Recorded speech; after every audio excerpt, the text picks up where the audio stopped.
Welcome to Attleboro Update. You've seen and read about it in the news. Heroin is rearing its ugly head in urban areas across the country. Heroin these days is so pure that it has caused an increase in the number of reported heroin overdoses. This is not just a big city issue, though. It also includes here, within the city, where police have received over a dozen reported incidences in the last month. We spoke with Attleboro Police Detective Sergeant Arthur Brillion to learn more about the problem and its possible cause. Over the past several months, going back as far as a year or so, we've noticed an increase in heroin overdoses. Fortunately, the good majority, are treated and respond to the treatment. However, some are less fortunate and become a victim to the heroin. But what we're seeing more recent is possibly situations where people aren't prepared for the heroin that they're accustomed to. They get accustomed to a certain dosage, a certain purity, and there's a new purity in town. Maybe it's because of a different dealer or someone that's using a different cutting agent, such as another chemical, fentanyl, and these people aren't prepared. Their bodies aren't prepared for the shock of this different chemical or of the more pure heroin.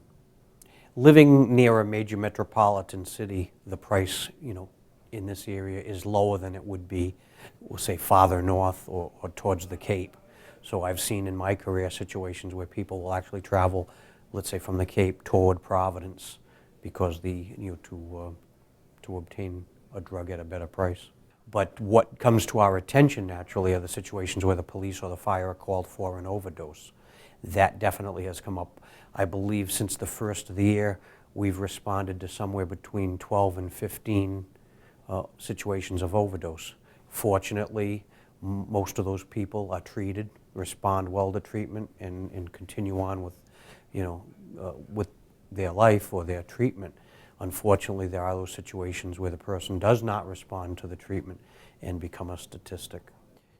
Our officers regularly, during their patrol, they watch for the certain indicators, of someone that, may be dealing narcotics. We ask the public to share information such as their suspicions, someone in their neighborhood who has those, so the certain indicators of receiving the foot traffic or the vehicle traffic that only stays for a short period of time.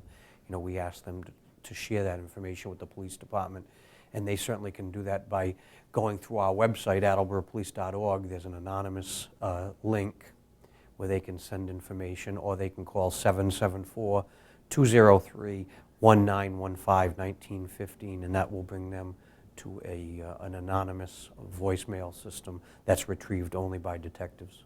As is always the case, we're continuously trying to identify who is dealing narcotics in the city. We certainly want to stem that tide. We continuously seek information from the public. I would encourage someone who suspects a loved one or family friend or whatnot to seek help for that person. Sometimes it's not always the popular thing to do, but it's the necessary thing to do, because what we're seeing now is a far more dangerous, set of circumstances with this more potent narcotic.